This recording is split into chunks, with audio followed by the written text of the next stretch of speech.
Sidang Dewan yang terhormat dan hadirin yang kami muliakan, selanjutnya sesuai dengan jadwal dan akan rapat hari ini, kepada anggota Dewan yang terhormat diberi kesempatan menyampaikan pandangan umum atas rancangan kanun tentang pertanggungjawaban pangkalan APBD tahun 2014. Kepada para anggota Dewan yang ingin menyampaikan pandangan umum, dipersilakan mendaftarkan diri. Namun perlu kami ingatkan kepada anggota Dewan yang telah menyampaikan pandangan umumnya agar menyerahkan materi diskusi kepada pimpinan rapat sebagai dokumen sidang. Baik, mungkin pada anggota Dewan kami persilakan untuk mendaftarkan.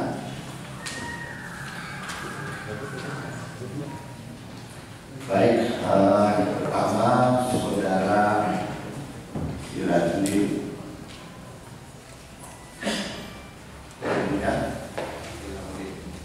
Baik, yang kedua saudara Esbin.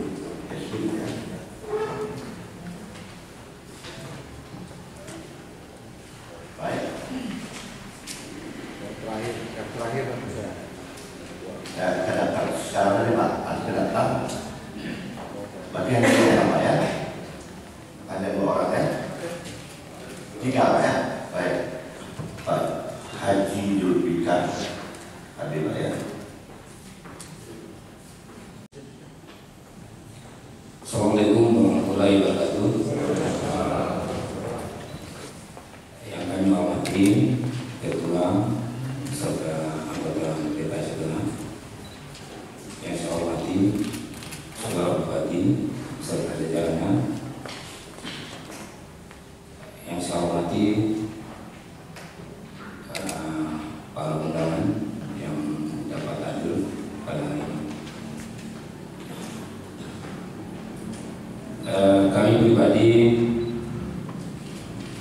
menyampaikan apresiasi yang tinggi kepada Saudara Bupati dengan seluruh jajarannya yang mana sudah mendapat WTP kembali.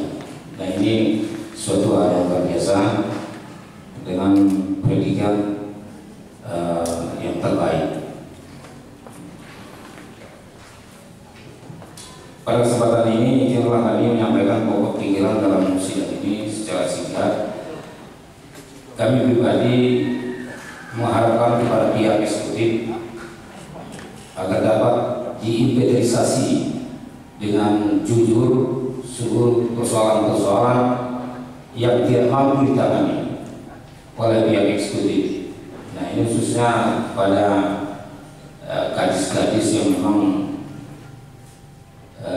sebagai lokomotif PAD yang memang dapat menumbuhkan perekonomian kita, yang memang harus ada kejujuran, dapat menyampaikan kepada kami secara lisan atau secara tertulis, sehingga nanti kami bisa mendiskusikan dengan instansi terkait, sehingga juga kami dapat memprogramkan dalam hal menjadi program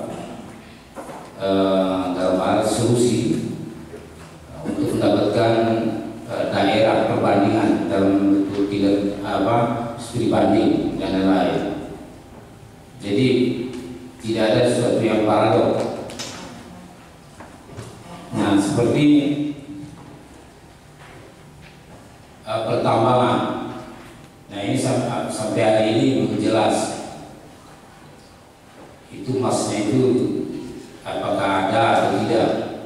Nah, kemudian pos yang sudah dibantu atau memang kita dapat bantuan itu sudah berapa, ini harus dijelaskan. Kemudian juga program tanggul, kami pribadi berpikir bahwa kalau memang ini diselesaikan dengan serius, ini menjadi ikon daerah, dapat kalau dikelola dengan baik sehingga dapat menjadi salah satu penghasil gadi yang representatif. Nah, kemudian lapangan baju kuda, kemudian persoalan-persoalan seperti tapal batas ini juga menjadi persoalan bagi kami.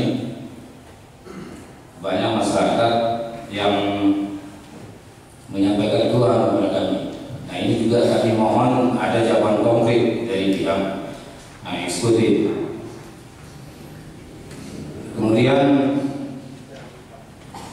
perusahaan asing yang menangani tebu di Bali itu harus dievaluasi kembali, dan kemudian juga aset-aset daerah yang ada di sana harus dievaluasi kembali. Kemudian persoalan yang di depan mata kita ini sebenarnya harus tidak terjadi. Sudah berulang kali kami sampaikan, seperti drenase perkotaan. Drenase perkotaan harus segera mungkin dibenahi. Nah, ini harus dicari solusi yang cerdas. Jangan dengan satu metode bahwa harus dibuat blok mati gitu, seperti blok permanen, sehingga ketika ada pengendapan yang luar biasa dalam, ini tidak bisa dapat diatasi. Nah, kemudian PDAM ini, mohon maaf, beberapa bulan ini banyak masyarakat mengadu kepada kami, di mana setelah kami cek, ini harganya luar biasa tagihannya. Ada yang satu rumah 2 penduduk, 2 orang. Nah, tapi dengan 2 orang ini katakanlah mandi, minum dan lain-lain, mungkin dalam satu hari tidak habis 1 bak, tapi tagihannya per bulan hampir 120.000, 180, 100, antara 100-an. Nah, ini luar biasa. Ini harus jelas, karena meternya juga ini disengaja atau tidak. Ini Bapak itu misalnya mau diperhatikan, kenapa air tidak datang tapi meternya jalan terus. Jadi ini mohon maaf, PDAM ketika angin juga masuk itu dihitung. Nah, ini kan sangat memalukan. Nah, ini bisa dicek kembali. Nah, kemudian beberapa BUMD seperti disampaikan tadi bahwa ada bantuan juga hibah sampai 1 miliar. Nah, ini coba diaudit kembali dengan serius, ekskulnya di mana. Karena di Regal itu kami pernah melihat kasnya sedikit tapi bantuannya luar biasa. Ada membantu 1 orang, kadang-kadang ada 200 atau 300 pada saat itu, saya sudah lupa. Nah, ini sebenarnya tidak boleh terjadi. Nah, ini tidak imbang. Nah, kemudian persoalan kota dan lain-lain itu seperti kami sampaikan tadi, kita harus duduk. Nah, pola apa yang memang harus kita lakukan sehingga ini tidak terjadi, seperti jalan bintang ini. Nah, kami ada juga orang raja judi yang memang sebagai ada katanya KDS, isu yang beredar, tapi mudah-mudahan ini tidak terjadi. Ini tak bisa mengecewakan. Jadi ini perlu dicermati, dicerdasi, sehingga ke depan apa yang dicapai Saudara Bupati yang sudah kami berikan apresiasi MPD begitu berbanding jauh dengan beberapa yang memang mungkin sedikit tapi membuat kita sedih. Demikian saja yang kami sampaikan. Mohon maaf apabila ada kekurangan. Assalamualaikum warahmatullahi wabarakatuh.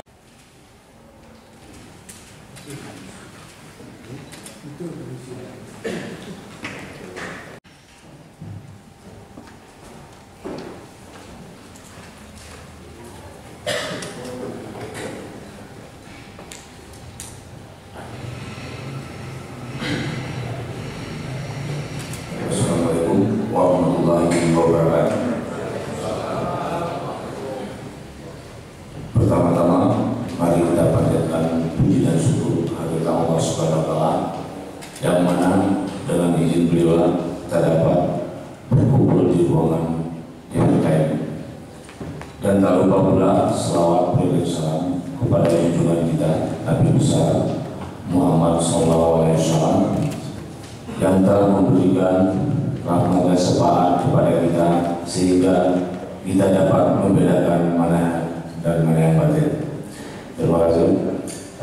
Pertama-tama di sini yang saya hormati, saudara Bupati, kemudian yang saya hormati Ketua DPRD Aceh Tengah di sini yang mewakili wakil ketua, kemudian yang saya hormati para bapak asisten, selanjutnya yang saya hormati para bapak SKPK, selanjutnya yang saya hormati bapak-bapak Prabadan, yang selanjutnya yang saya hormati bapak-bapak para camat dan seluruh hadirin yang berhadir pada ruangan ini.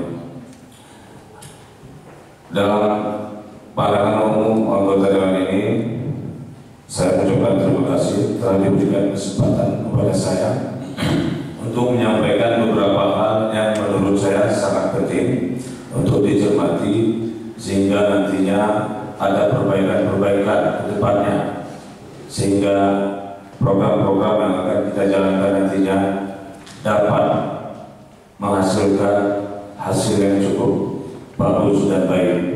Di sini yang pertama, perlu adanya perbaikan kinerja eksekutif dan legislatif, karena selama pandangan saya selama ini perjalanan pemerintah sepertinya menurut selera masing-masing, yaitu tidak ada sinkronisasi antara eksekutif dan legislatif, sehingga program yang dijalankan tidak terrealisasi semua dan tidak sesuai dengan penyerapan anggaran. Kemudian selanjutnya perlu adanya transparansi eksekutif. Dalam hal ini saudara bupati dan wakil bupati dalam merencanakan suatu kegiatan untuk daerah ini, yaitu koordinasi, itu yang sangat penting saya rasa, sehingga yang target yang akan kita capai ke depan nantinya dapat kita bincangkan bersama-sama. Kemudian selanjutnya dapat memenuhi sasaran.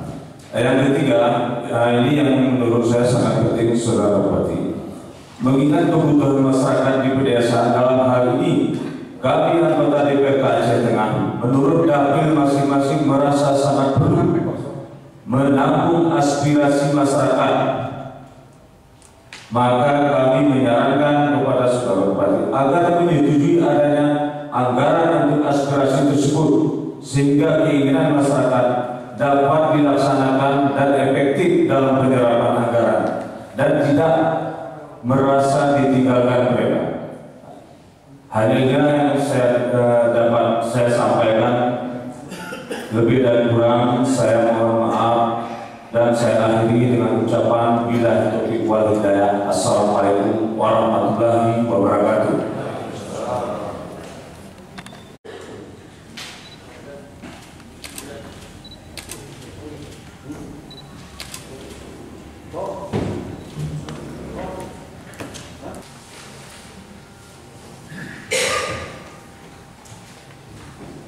Yang terhormat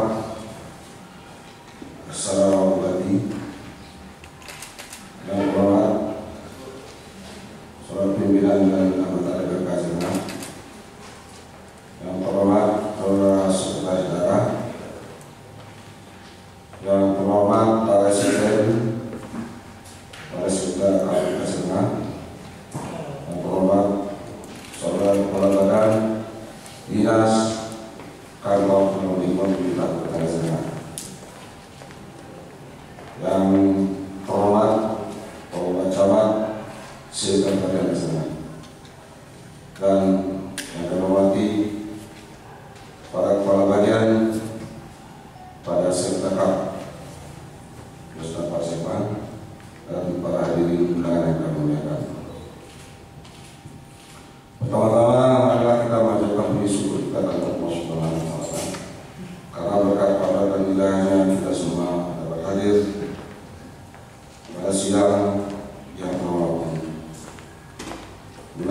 di acara bukan paripurna PPK Cermat untuk membahas rancangan kanun tentang penanggulangan pelaksanaan PPK dan tahun 2014. Kemudian salawat wassalam pada Nabi kita Muhammad SAW.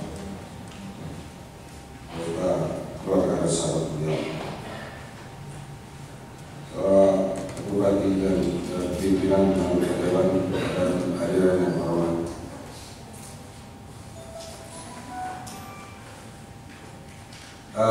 Pembacaan pandangan umum ini kami pikir sebatas hanya seremoni, karena kami melihat keseriusan dari eksekutif itu tidak pernah terrealisasi dalam pandangan umum yang disampaikan oleh dewan yang terdahulu. Mungkin ini dalam bulan Ramadan ini kami menghimbau kembali untuk mengingatkan kita kembali demi untuk kita bersama. Pertama mungkin yang kami sampaikan untuk berbicara dengan kita, kemudian ini di dalam TV pun ramai-ramai kita lihat. Plat merah mau dibawa mudik di Takemon ini. Banyak plat merah yang kelihatannya sekarang ini sudah beroperasi plat hitam. Apakah ini mau mudik atau mau apa kita tidak tahu. Tapi kalau kita mau jujur, kebetulan ini plat merah semua di komplek ini. Kunci aja gerbang, kita cek plat mana yang menjadi hitam dari plat merah. Jangan kita menjadi omongan masyarakat. Malu kita. Kita buktikan sekarang. Kita istirahat sebentar 5 menit, kita keliling. Kalau nanti tidak ada, mungkin saya ambil lagi. Mulai sudah saya lupa. Saya mohon maaf. Tapi bisa kita buktikan. Ini sangat memalukan.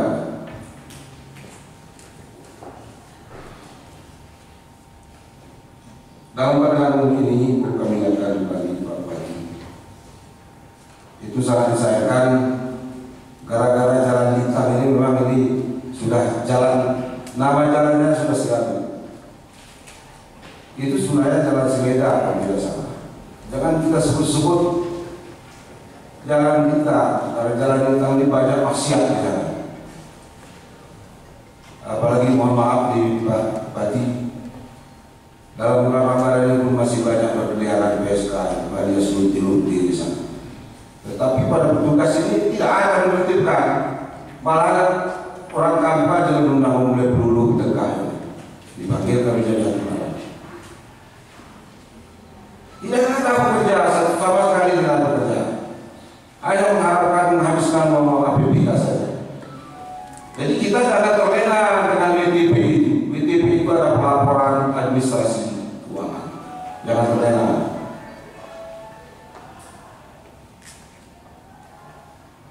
Kemudian kita lihat seperti dalam pandangan kami, hak-hak pengguna jalan belum ada itu dirampok sama orang-orang yang jualan di sana. Rampas begitu. Malah kita tidak peduli dengan ini. Kemudian seperti yang sampai pada agenda Sirajudin tadi, masalah air minum, itu kenyataan.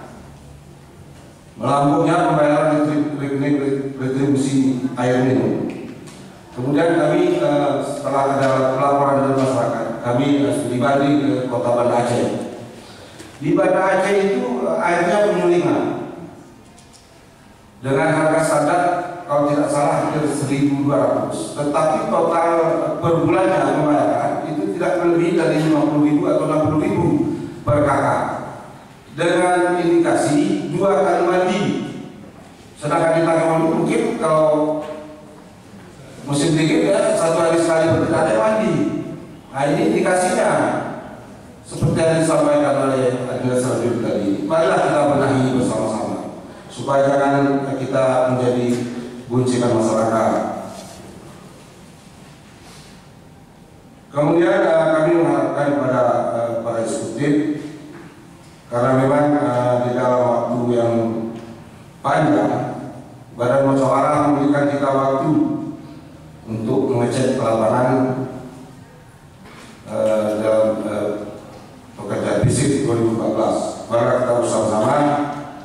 saling membukakan diri, terbuka, sehingga kita dapat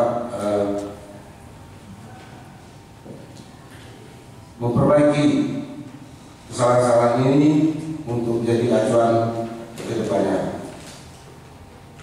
Kemudian permasalahan yang ada seperti tanah Belang Bangka, yang katanya ada gratis sertifikat tanah, ini juga harus kita selesaikan. Kemudian tuntutan masyarakat, atau walaupun ini hasil percayaan, tapi menjadi penyelidikan. Walaupun kami ketahui bahwa ini tahun waktu kami periode 2014 sudah selesai masalah tanah dulu. Karena tidak dibangun oleh BPD Aceh ini, maka ada indikasinya memang kita membuat satu kesalahan. Tetapi kita sudah memenuhi prosedur apa yang diamankan di dalam undang-undang atau peraturan yang berlaku. Tapi karena kita tidak tegas, kemudian BPD pun tidak berani membangun, ada indikasi bahwa masyarakat kan itu proses sedikit mengebani pemerintah. Berarti betul ya. Kenapa harus kita takut?